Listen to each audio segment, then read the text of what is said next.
Em 1965, o Departamento de Polícia de Indiana recebeu uma ligação que iria marcar a história deste país pelo incrível deste evento, deste crime que logo seria descoberto. Do outro lado do telefone estava Richard Hobbs. Sua voz era de um garotinho de no máximo 15 anos. Na ligação, as autoridades foram informadas de que havia uma garota sem vida no número 3850 da rua East New York, em Indianápolis. A casa era da família Vanessuski e a pessoa sem vida era Sylvia Likens. Quem era essa família e quem era essa mulher?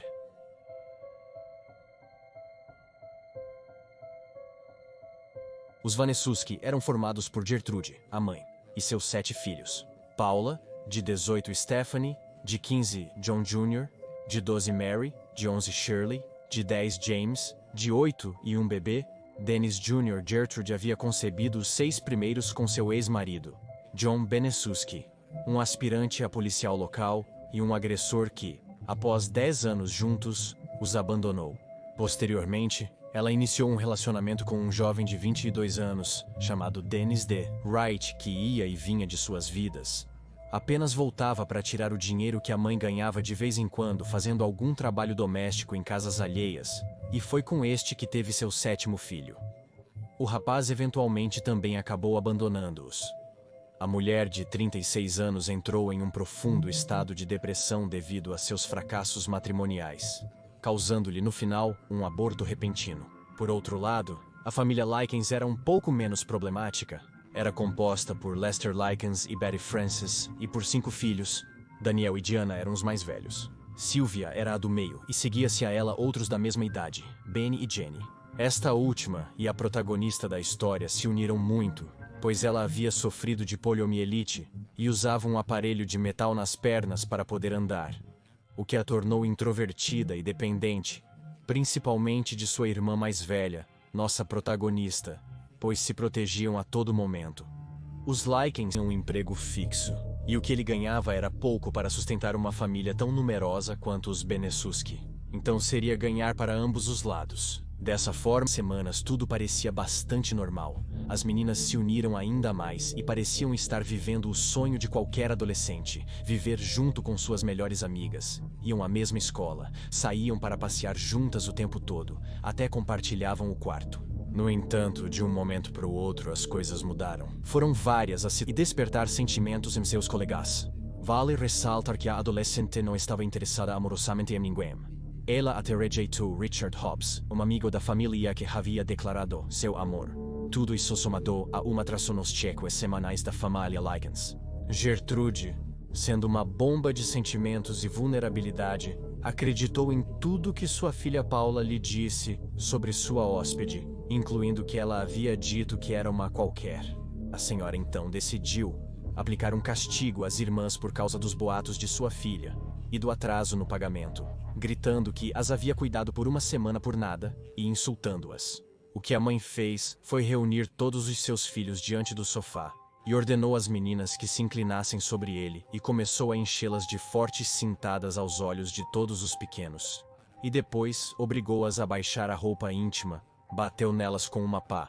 E Sylvia, pensando na situação de sua irmã, implorou que só ela fosse machucada. Então encontrou um trabalho de verão. Estou me referindo a Sylvia, em uma mercearia. E seu expediente era quase o dia todo. Gertrude começou a perguntar tudo sobre o suposto emprego dela, e a garota respondeu que se dedicava a vender garrafas de refrigerante de vidro vazias. A resposta não convenceu suficientemente a mãe.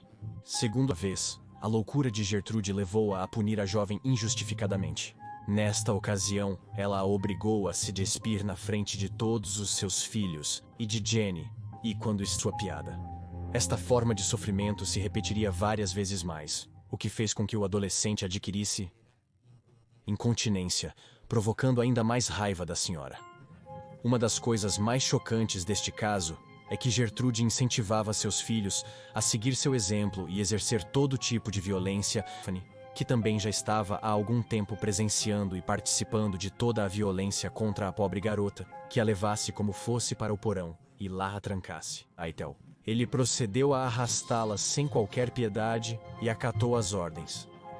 Neste ponto, além de incentivar seus filhos a machucar Sylvia, agora também fazia isso com os amigos de seus filhos. Embora no início eles apenas assistissem e alimentassem sua morbidade, logo começaram a participar das atrocidades de Gertrude, pois foram encorajados a acreditar que isso estava certo e que, se sua mãe fazia e permitia, não havia nada de errado. Os castigos consistiam, deixe-me te contar, em socos, chutes, queimaduras de cigarros, jatos de água fria, tudo enquanto a pobre mulher estava amarrada com uma corda a um poste do porão e agonizava pela falta de comida, que era outra coisa com a qual a faziam sofrer. Entre as pessoas que mais participaram desses eventos aberrantes, destacaram-se os já mencionados Coy Hobart e Richard Hobbs. O primeiro praticava judô regularmente. Então foi incentivado a praticar todos os golpes que conhecia no corpo fraco de Sylvia. Hobbs, por outro lado, aproveitava a atividade familiar para se vingar da rejeição que havia sofrido anteriormente por parte da jovem. O abuso naquele momento já era, como você pode imaginar, extremo, inconcebível. Toda a sua pele estava flagelada, suas partes íntimas destruídas. Os agressores já a haviam desumanizado pelo constante sofrimento que causavam à jovem. Dessa forma, sentia superior a todos naquela casa. Claramente isso alimentava a ira coletiva, e os maus tratos continuavam aumentando. Um dos filhos que mais participou desses eventos foi John Jr. Pode-se dizer que ele é o principal cúmplice do crime, tanto que foi fichado como o condenado mais jovem do estado. Por exemplo, mais de uma vez, esses dois juntavam todas as fraldas do bebê da família e as enfiavam forçosamente na boca de Sylvia. O menino também se aproveitava da desnutrição e da sede que a adolescente estava experimentando para descer com um prato cheio de comida, copos de água e tentá-la molhando seus dedos com a comida e a água, aproximando-os da boca e, quando ela estava prestes a lambê-los, rapidamente os retirava de seu alcance. Essa era uma das maneiras pelas quais o pequeno se divertia quando não estava planejando novos métodos de fazer sofrer junto com sua mãe. Por seu lado, a senhora Benezuski soube tirar ainda mais proveito de suas atrocidades. Começou a cobrar 5 centavos de qualquer um que quisesse entrar no porão para passar um tempo com a jovem e fazer o que quisesse com ela. A esta altura, provavelmente parece incrível que ninguém tenha notado ou ouvido nada estranho, mas não é assim. Realmente houve 3 ocasiões em que a seita de abusadores desta mulher, desta garota, quase foi descoberta. A primeira foi quando os pais das meninas, Lester e Betty, foram visitá-las. A estadia ocorreu sem maior presença. Inclusive as meninas escondiam os golpes e marcas por medo das represálias que poderiam sofrer no futuro se ousassem mencionar algo relacionado. Jenny, embora sempre quisesse falar, foi igualmente consumida pelo medo de Gertrude. Ameaçou-a de que receberia os mesmos castigos que sua irmã se ousasse falar. A segunda ocasião foi quando o Instituto Técnico de Arsenal, escola que todas as crianças frequentavam, recebeu uma ligação de um pai de um colega das irmãs, um senhor chamado Michael John Moore, informando que Sylvia constantemente apresentava feridas abertas de todos os tipos por todo o corpo. Tomaram providências e enviaram uma enfermeira à residência dos Benezuski. Quando chegou a casa, Gertrude começou a alegar que a jovem tinha fugido e voltou a espalhar o boato de que ela era uma garota promíscua e estava fora de controle. Quanto às feridas, ela disse que era por decisão própria da vítima, já que ela não tinha boa higiene. E a terceira ocasião foi quando as meninas puderam ver sua irmã mais velha e contaram a ela do início ao fim tudo o que acontecia dentro daquela casa de horror. No entanto, ela não acreditou neles de forma alguma, ignorou todas essas informações. Por outro lado, os vizinhos também decidiram ignorar toda a atividade que viam ou ouviam vindo desta casa, porque haviam engolido todos os boatos que Gertrude havia espalhado sobre Sylvia ser uma má influência para seus filhos, e que ela se dedicava a destruir emocionalmente qualquer um que se aproximasse dela. Eventualmente, as pessoas confessaram que sabiam que algo estranho estava acontecendo, mas preferiram não se envolver nesses assuntos e não se arriscar tanto com Sylvia quanto com Gertrude. Uma das últimas e piores coisas que a mãe fez à garota foi novamente ordenar que ela se despisse na frente de todo o público que constantemente tinham dentro de casa, e decidiu pegar uma faca em chamas e começou a tatuar no torso dela a frase: "Sou uma prostituta e estou orgulhosa disso." letra por letra, enquanto John Jr. segurava seus braços, obrigando-a a ficar imóvel. A desculpa que ela deu para isso foi que a jovem acabara de chegar de uma festa íntima e isso era muito mal visto. Ao terminar a marcação, ele começou a gritar para a adolescente: Sylvia, o que você vai fazer? Agora você não vai poder se casar. O que você vai fazer? Ao terminar isso, eles a arrastaram de volta para o porão e ela confessou a Jenny que sentia que estava perto de perder a vida.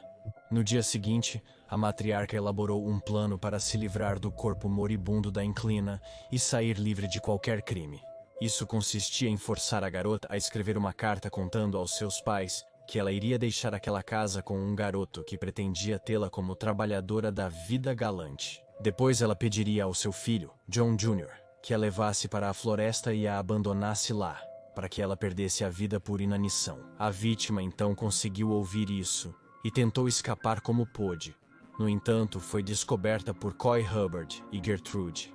Então eles a forçaram a entrar em uma banheira com água fervendo, e quando ela desmaiou, começaram a bater sua cabeça repetidamente no chão para tentar acordá-la.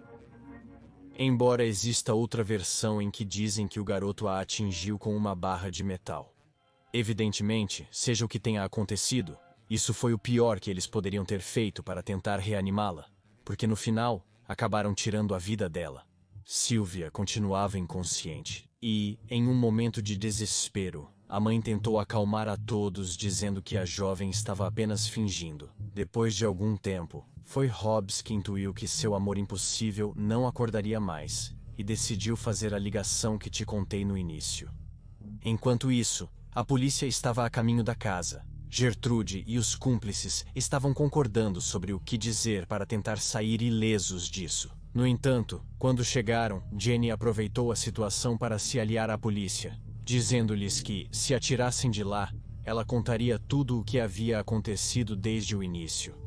Durante a confissão inicial, a mãe comentou que tinha feito tudo para proteger seus filhos da má influência das irmãs, mas no julgamento final culpou completamente as crianças, argumentando que ela não tinha ideia do que acontecia dentro de sua casa. Evidentemente e felizmente, as autoridades não acreditaram muito nela, menos ainda quando as crianças contaram tudo o que acontecia e faziam dentro de casa. A confissão de Richard Hobbs foi, por outro lado, também crucial para esclarecer as coisas e determinar as consequências.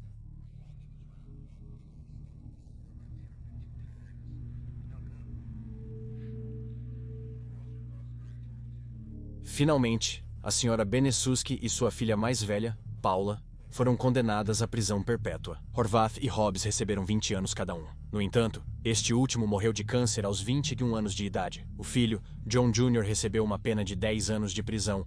Stephanie, a filha, saiu logo após testemunhar contra a família. Gertrude foi libertada em liberdade condicional por bom comportamento no ano de 85 e morreu 5 anos depois. Ela continuou negando o tempo todo que era culpada disso acontecimento e argumentava que não se lembrava de nada daquele tempo, pois estava sob o efeito de um medicamento para asma. Vários anos depois, o caso voltou a repercutir fortemente pelo país, pois Paula, após sair da prisão, mudou seu nome, teve uma filha e deu a ela o nome de sua falecida mãe, e tentou reconstruir uma vida começando a trabalhar como assistente de professora. No entanto, ela foi reconhecida e obrigada a renunciar a esse trabalho e sair daquele lugar, tornando-se novamente o centro das atenções, tirando a paz que ela pensou que finalmente teria. Os fatos que ocorreram em torno de Sylvia Likens têm sido inspiração.